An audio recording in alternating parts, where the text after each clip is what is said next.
नाज़रीन, अपने इस वीलॉग के अंदर मैंने दो प्रेस रिलीजेस के हवाले से बात करनी है। इमरान खान साहब ने आज एबटाबाद के जलसे से खिताब किया और उसके अंदर भी उन्होंने चंद बातें कही कि खुदा के लिए कपड़े मत उतारना, हम खौफ से जो है वो मर जाएंगे। इमरान खान साहब की एक अदद वीडियो है जो कल लीक हुई है। एंकर पर्सन समी इब्राहिम साहब के हवाले से FIA ने जो है वो उनके खिलाफ इंक्वायरी का फैसला कर लिया है। एक और प्रेस रिलीज जो आई है वो भी कुछ इसी चीज से मिलती जुलती है और वो ISPR की जानिब से आई है इसी चीज से मुतल्लिक।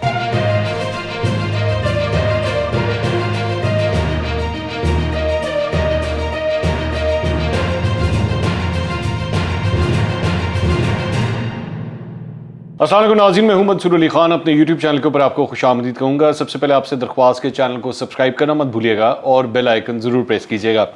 नाज़रीन, अपने इस वीलॉग के अंदर मैंने दो प्रेस रिलीजेस के हवाले से बात करनी है। एक जो ISPR की जानिब से, DG नहीं ISPR की जानिब से आई है, और एक जो FIA के हवाले से आई है। FIA ने जो एंकर पर्सन है समी इब्राहिम, उनके हवाले से एक प्रेस रिलीज़ की है, कुछ उसके ऊपर भी बात करेंगे। इसके साथ साथ इमरान खान साहब ने आज एबटाबाद के जलसे से खिताब किया और उसके अंदर भी उन्होंने चंद बातें कही, कुछ उसके बारे में भी बात करेंगे। लेकिन सबसे पहले जिस चीज़ के बारे में मैं बात करना चाह रहा हूँ वो इमरान खान साहब की एक अदद वीडियो है जो कल लीक हुई है। ये वो वीडियो नहीं है जिसका तस्करा किया जा रहा था बार बार कि जनाब कोई वीडियो जो है वो आने वाली है और मतलब इस किस्म की बातें हो रही थी सोशल मीडिया के ऊपर। ये वो वीडियो नहीं है।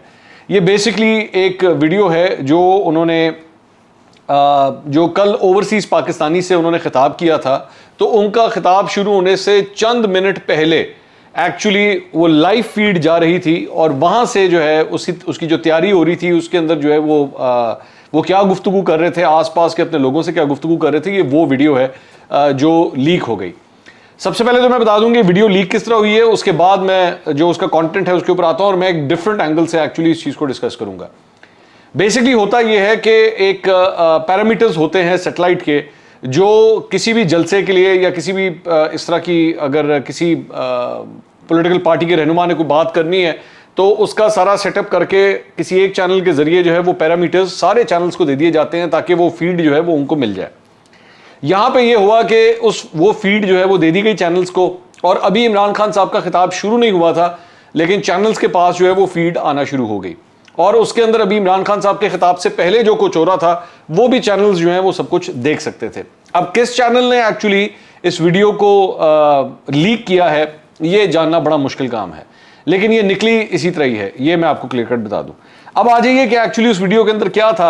उस वीडियो के अंदर एक तो सबसे पहले इमरान खान साहब ये कहते हैं कि जनाब ARY ने जो लाइटिंग उनकी जो सेट हुई थी, अरशद शरीफ साहब के इंटरव्यू की बात कर रहे होंगे कि वो बहुत अच्छी लाइटिंग्स थी, लेकिन शान शाहिद का जो एक्चुअली इंटरव्यू था उन्होंने कहा वो बड़ा ही ख़राब था, उसकी लाइटिंग बहुत ख़राब थी। इस तरह लग रहा था जैसे किसी बस के वेटिंग रूम के अंदर जो है वो आप बस स्टॉप के वेटिंग रूम के अंदर बैठे में, इतनी ख़राब लाइटिंग थी उसकी। तो उसके बाद जो पॉडकास्ट हुए जिसके ऊपर मैं ऑलरेडी व्लॉग कर चुका हूँ, 1-1.5 घंटे का जो पॉडकास्ट था, उन्होंने कहा जी उसके अंदर जो सवाल हो रहे थे वो बड़े लेंथी लग रहा था, वो तकरीरें कर रहे हैं, तो छोटे क्रिस्प किस्म के जो है वो सवाल होने चाहिए थे ताकि कॉन्टेंट जो है वो ज़्यादा से ज़्यादा जा सके। उसके बाद उन्होंने मतलब ये भी कहा कि जी ये जाने लगा है, अभी मैं ओवरसीज से जो खिताब कर रहा हूँ ये किधर किधर जाएगा, क्या अमेरिका में जा रहा है कि नहीं जा रहा, यूरोप में जा रहा है। उनको बताया गया कि यूरोप में जा रहा है और लंदन में जा रहा है और उनको ये भी कहा गया तकरीबन 20 मिनट का होगा। उसके बाद आगे क्लिप के अंदर जाके वो बेसिकली अपने बाल वगैरह भी ठीक करते हैं, तो ये सारी चीज़ें होती हैं। लेकिन उसके ऊपर जारी बात है मुस्लिम लीग नून के लोगों ने जो है वो उसके मजाक शजाक वगैरह भी उड़ाया। ऑब्वियसली वो मुखालफत के अंदर ये सब कुछ कर रहे थे, लेकिन मेरा एक्चुअली इस पर एक डिफरेंट पॉइंट है और मेरा पॉइंट ये है कि आप ये देखिए कि उनके लिए, इमरान खान साहब के लिए ये सारी चीज़ें कितनी इंपॉर्टेंस रखती हैं, एक एक माइन्यूट डिटेल कितनी इंपॉर्टेंस रखती है कि प्रोफेशनल नज़र आना चाहिए। उन्होंने कहा कि जी मुझे प्रोफेशनल नज़र आना चाहिए, लाइट्स उसकी अच्छी होनी चाहिए, it is always about lights. ये जो माइन्यूट डिटेल्स है ना ये हर जगह मिसिंग है, हर जगह मिसिंग है। ये मुस्लिम लीग नून के अंदर भी मिसिंग है, पाकिस्तान पीपल्स पार्टी के अंदर भी मिसिंग है, लेकिन इमरान खान साहब को एक्चुअली इसकी इंपॉर्टेंस का आइडिया। ये जो कैमरा है जिसके जरिए इस वक्त आप मुझे देख रहे हैं या मेरे ऊपर ये जो लाइट आप देख रहे हैं, ये मतलब प्रोफेशनल सेटअप के अंदर आता है। सियासी रहनुमा, हमारे अक्सर जो पार्टियों के रहनुमा हैं वो इन चीज़ों की परवाह नहीं करते, लेकिन इमरान खान साहब इस चीज़ का ध्यान रखते हैं, which is actually a good thing. और जाहिर बात है शान शाहिद साहब ने जो गुफ्तगू सुनी होगी उनको ज़्यादा अच्छा नहीं लगा होगा कि भाई, और ये हम न्यूज़ के ऊपर ये हुआ था, तो हम न्यूज़ की मैनेजमेंट भी जो है वो ज़्यादा खुश नहीं हुई होगी इस लीक वीडियो के बाद कि भाई उसके अंदर इमरान खान साहब को ये सारी चीज़ें अच्छी नहीं लगी। लेकिन you have to give full marks to Imran Khan साहब कि वो इन चीज़ों का बड़ा ख्याल रखते हैं। अलबत्ता इनके लोगों की जानिब से ये एक बेवकूफ़ी हुई है कि उनको इस चीज़ का ध्यान रखना चाहिए था कि लाइव फीड जो है वो नहीं जानी चाहिए थी, because it sort of becomes embarrassing. एक दफ़ा उस्मान बुज़दार साहब की भी इसी तरह की एक वीडियो जो है वो रिलीज़ हो गई थी जिसमें एक्चुअली वो हेडफोन्स लगा रहे थे और हेडफोन्स उनसे लग नहीं रहे थे। सो एनीवेज मैं तो एक्चुअली इसको इस एंगल से देखता हूँ कि उन्होंने हर चीज़ को कितने गौर से देखा। इसके अलावा एक और ख़बर जो है वो आई एंकर पर्सन समी इब्राहिम साहब के हवाले से। समी इब्राहिम साहब ने आज से 2 दिन पहले इनका एक वीलॉग वायरल होना शुरू हुआ जिसके अंदर बेसिकली उन्होंने आर्मी चीफ कमर जावेद बाजवा के ऊपर जो है वो मुख्तलिफ किस्म के इल्ज़ाम लगाए। उन्होंने कहा कि जी ये जो हुकूमत गई है और इन सब लोगों को इकट्ठा किया गया है, ये डायरेक्टली जो है वो आर्मी चीफ कमर जावेद बाजवा साहब ने सब कुछ किया है और इनके ऊपर सारी जिम्मेदारी आती है। मतलब उन्होंने डायरेक्ट इल्ज़ाम जो है वो ये लगाया। अच्छा, मेरी इतलात के मुताबिक समी इब्राहिम साहब इस वक्त पाकिस्तान में भी नहीं है, वो पाकिस्तान से बाहर गए हैं। और उसके बाद ये आज ये खबर आई, बल्कि कल रात को ये खबर आ गई थी कि FIA ने जो है वो उनके खिलाफ इंक्वायरी का फैसला कर लिया है और आज FIA ने ये बाकायदा तौर पे ये प्रेस रिलीज भी जो है वो जारी कर दी है। अच्छा, इसमें 2-4 पॉइंट्स हैं जो मैं आपके साथ डिस्कस करना चाहता हूँ। एक तो इसमें उन्होंने मतलब इस बात को एक्सेप्ट किया कि जी उन्होंने समी इब्राहिम के खिलाफ जो है वो एंटी स्टेट वीडियोज़ और स्टेटमेंट्स की वजह से जो है वो इंक्वायरी का आगाज़ किया है। उन्होंने कहा जी he is involve in spreading fake news regarding state institutions और साथ ही साथ उन्होंने कहा कि जी हम उनको अपॉर्चुनिटी देते हैं कि वो आके अपना दिफा करें।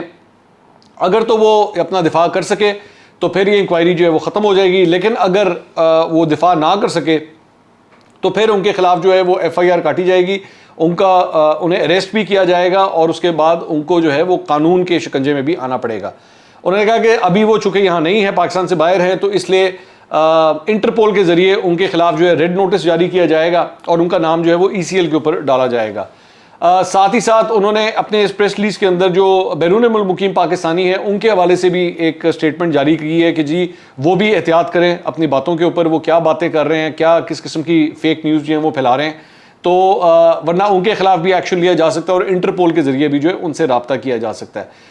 तो इसके साथ साथ मतलब ये उसमें आगे चल के इसी किस्म की बातें की गई हैं। अच्छा, इंटरेस्टिंग बात ये है कि इनके खिलाफ जो एक्शन लिया गया है वो पीका के ऑर्डिनेंस के जरिए लिया गया है और शिक नंबर 20 का जिक्र किया गया है। अब शिक नंबर 20 जो है वो ऑलरेडी इस्लामाबाद हाई कोर्ट जो है वो कलअदम करार दे चुकी हुई है और मौजूदा हुकूमत ने जो है उस सिलसिले में जो अपील दायर की थी उस अपील को भी वापस लेने का फैसला कर लिया हुआ है। तो मुझे नहीं समझ आती कि समी इब्राहिम साहब के खिलाफ ये एक्शन किस तरह लिया जाएगा।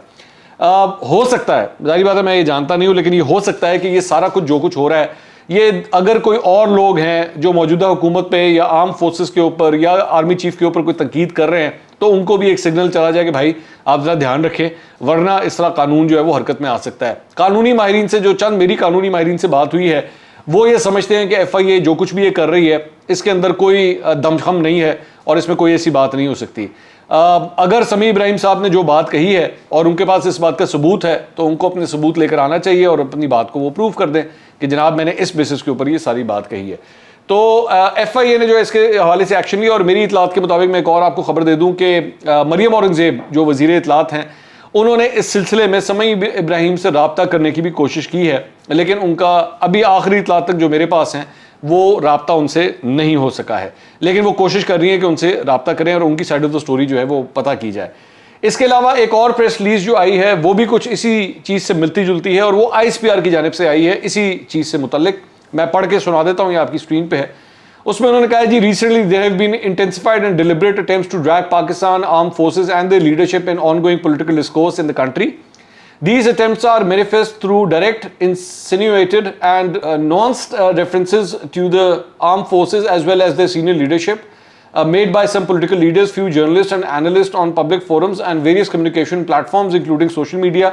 This practice of unsubstantiated, defamatory and provocative statements, remarks is extremely damaging. Pakistan Armed Forces takes strong exception to such unlawful and unethical practice and expect all to abide by the law and keep the armed forces out of political discourse in the best interest of the country. Basically इसका भी ताल्लुक जो है वो गालिबन समी इब्राहिम साहब की जानिब ही है कि उन्होंने इस किस्म की इतनी बड़ी बात कह दी कि जी आर्मी चीफ ने जो है वो ये सब कुछ करवाया है।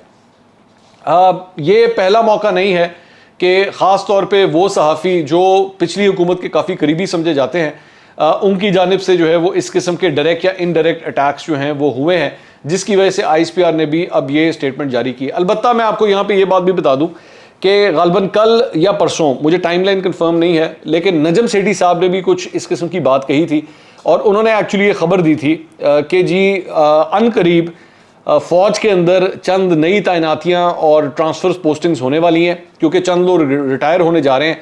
और उन्होंने पेशावर से जनरल फैज़ के हवाले से ये बात कही कि जी जनरल फैज़ जो है उनका अनकरीब ट्रांसफ़र जो है वो GHQ के अंदर कर दिया जाएगा और GHQ के अंदर जो है वो एक पोस्ट जो है वो उनको दे दी जाएगी। अब ये होता है या नहीं होता, ऑब्वियसली इस पर भी अभी सवालिया निशान है। मेरे पास ऐसी कोई खबर नहीं है, लेकिन ये नजम सेठी साहब ने खबर दी थी, तो हो सकता है कि इसका ये जो प्रेस रिलीज हुई है शायद इससे भी रिलेटेड हो। तो ये दो चीज़ें एक्चुअली एक ही दिन में हुई हैं, बल्कि with in span of 24 hours हुई हैं। तो वी डोंट नो कि एक्चुअली इन दोनों में से किस चीज़ की बात की जा रही है। अलबत्ता FIA का नोटिस जो है वो समी इब्राहिम साहब को भेजा गया है। इसके अलावा एक और चीज़ जो मैं बात करना चाह रहा हूँ, इमरान खान साहब आज एबटाबाद के अंदर मौजूद थे, वहाँ पे उन्होंने अपना जलसा मुनक्किद किया। वो जो सीरीज़ है जलसों की जो चल रही है, उसी कड़ी में एक और जलसा मुनक्किद किया गया। अच्छा क्राउड था, काफ़ी अच्छा क्राउड था। बताया जाता है कि वो जो ग्राउंड है अपनी फुल कैपेसिटी पे वो तकरीबन 20,000 के आसपास होता है और वो ग्राउंड फुल कैपेसिटी के ऊपर मौजूद था जब इमरान खान साहब ने जलसा किया है। जलसे के अंदर जो उन्होंने चीज़ें चंद कही हैं, मैं मोटी मोटी बातों के ऊपर सिर्फ जाऊँगा क्योंकि कई बातें रेपिटेटिव हैं, मैं उनकी तरफ नहीं जाऊँगा। उन्होंने एक बात जो कही, इंटरेस्टिंग बात एक्चुअली उन्होंने कही, उन्होंने कहा कि जी ये मीर जाफ़र और मीर सादिक वैसे तो पहले भी जिक्र करते रहे, लेकिन इस मरतबा एक कॉन्टेक्स्ट बड़ा डिफरेंट था। उन्होंने कहा कि मीर जाफ़र कौन था? उन्होंने कहा मीर जाफ़र कौन था? ये सिराजुद्दौला का कमांडर इन चीफ था और उसने जो है वो धोखा दिया और गद्दारी की और जिसकी वजह से सिराजुद्दौला जो है उसको शिकस्त हुई। तो उन्होंने एक्चुअली ये कमांडर इन चीफ का जो है वो डायरेक्ट रेफरेंस भी दिया। उसके बाद इसी तरह उन्होंने मीर सादिक के बारे में भी कहा कि वो टीपू सुल्तान की फ़ौज में था और उसकी वजह से जो है वो टीपू सुल्तान की शहादत हुई और उसके बाद अंग्रेज़ों ने जो है वो कब्ज़ा किया। तो ये रेफरेंस, इससे पहले भी मीर जाफ़र और मीर सादिक के बारे में बार बार कहते रहे, लेकिन एक्चुअली इन लोगों का ताल्लुक़ उस वक्त के हुक्मरानों के साथ क्या था, आज उन्होंने बाकायदा तौर पर यह भी बताया है। फिर उन्होंने वही बात की कि जी रूस से हमें 30% सस्ती गंदम मिल सकती थी। मुशर्रफ जैसा बंदा, ये बड़ी इंटरेस्टिंग बात, उन्होंने कहा जी मुशर्रफ जैसा बंदा जो है वो एक फ़ोन कॉल के ऊपर ढेर हो गया। अब मुशर्रफ भी एक साबिक आर्मी चीफ थे, तो मुझे नहीं पता कि ये उसी कॉन्टेक्स्ट में बात हो रही थी या नहीं। फिर शहबाज शरीफ के बारे में उन्होंने कहा तुम बुज़दिल हो, तुम डाकू हो, तुम भिखारी हो, चेरी ब्लॉसम, वही मतलब वो टिपिकल वो जो अल्फाज वो रिपीट करते रहते हैं। मीडिया के हवाले से उन्होंने बड़ी इंटरेस्टिंग बात की। उन्होंने कहा जी मीडिया जो है वो जब मेरा दौरे हुकूमत था तो माइक पकड़ पकड़ के जो है बाज़ारों में जाते थे और लोगों से पूछते थे जी कितनी महंगाई हो गई है। तो अब क्यों नहीं जाते, अब जाके सवाल करें ना कि कितनी महंगाई हो गई है, तो बाज़ारों में जाके पूछें, माइक लेकर क्यों नहीं पूछते जाके। तो मेरा इसके ऊपर, क्योंकि मीडिया की बात हो रही है तो मैं इस पर अपना पॉइंट ऑफ व्यू ज़रूर दे देता हूँ। मसला ये था इमरान खान साहब कि आपके दौर के अंदर जितनी जल्दी डॉलर का जंप आया था ना, मतलब 123 के ऊपर आपको डॉलर मिला था और उसके बाद वो ठक करके 160 के ऊपर चला गया था, और इसी तरह अशिया खुरोनोश ने जिस तरह बड़ी बड़ी जंपें लगाई थी वो जंपें अभी भी नहीं लगी हैं। महंगाई ज़रूर हुई है, बिल्कुल पहले से हुई है, इसमें कोई शक नहीं है, लेकिन उसमें आप भी बहुत बड़े कसूरवार हैं कि जिस तरह आप अपने दौर के अंदर 10-10 रुपए पेट्रोल की कीमतें सस्ती करके चले गए थे, उस वक्त भी मैंने कहा था कि पैसे पूसे कोई नहीं है, कोई समझ नहीं आ रही कि किस खाते के अंदर आप पेट्रोल सस्ता करके जा रहे हैं। तो अभी भी यही मसला है कि वो आपका किया धरा जो है वो अभी तक यहाँ पे सामने आ रहा है और अभी पेट्रोल ने जंप मारनी है। मैंने शहबाज शरीफ साहब के बारे में भी ये कहा था कि अगर उन्होंने फैसला किया तो गलत फैसला किया है, उनको नहीं ये करना चाहिए था, पेट्रोल की कीमत एक्चुअली बढ़नी चाहिए।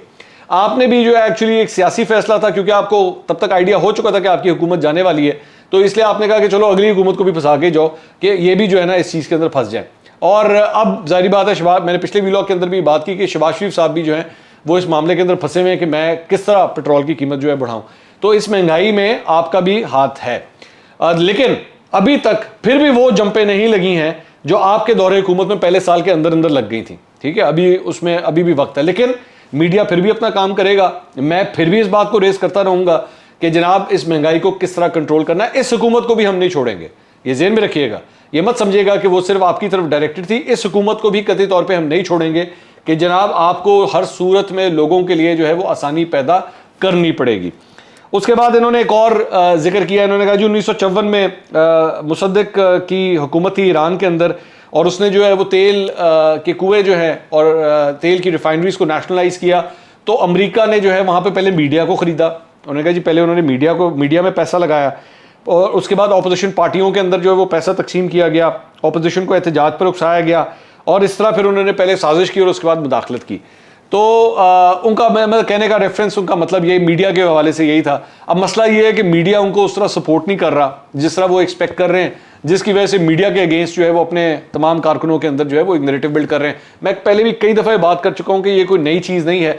इमरान खान साहब मेन स्ट्रीम मीडिया से वैसे ही चिढ़ते हैं, उनके लिए सबसे इंपॉर्टेंट बात यही होती है 15-20 लौंडे लपाड़े यूट्यूबर जो है वो बस मेरे पास हों, वो मेरे नैरेटिव को पुश करें, मैं जो बात करूं उसको फी सबिलिल्लाह इसी तरह ही बस आगे फैला दें, सवाल सवाल कोई ना करें, ना उसको देखें कि भाई इस बात बंदा सच बोल रहा है झूठ बोल रहा है, इसके कुछ सर पैर है इस बात का कि नहीं, बस मैंने जो कह दिया उस पर हला तारीफों के पुल बांधे और बस आगे ले जाएं।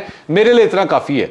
मुझे 15 चैनलों से 16-17 चैनलों से ना तो इंगेज करने की ज़रूरत है, उसमें से भी 1-2 वैसे मेरे साथ हैं, तो बाकी मुझे 15-20 यूट्यूबर्स बस मिल जाएं, मीम्स वगैरह अच्छी बन जाएं, अपोजिशन के रहनुमाओं को गालियाँ शालियाँ मैं निकालूं, और ये यूट्यूबर जो लौंडे लपाड़े मैंने रखे हुए हैं ये फजूल किस्म के थंबनेल बनाए और उसने उसको नंगा कर दिया, उसके दांत तोड़ के रख दिए, इस किस्म की बातें वगैरह फजूल किस्म के थंबनेल्स बना के जो है वो मेरी बातों को बस प्रमोट करें, इतना काफ़ी है। 6 करोड़ लोग हैं मोबाइल फ़ोन यूज़ कर रहे हैं, नौजवान तबका ज़्यादातर मोबाइल फ़ोन यूज़ करता है, बस वहाँ से देखते हुए मेरी बल्ले बल्ले हो, and that is more than enough.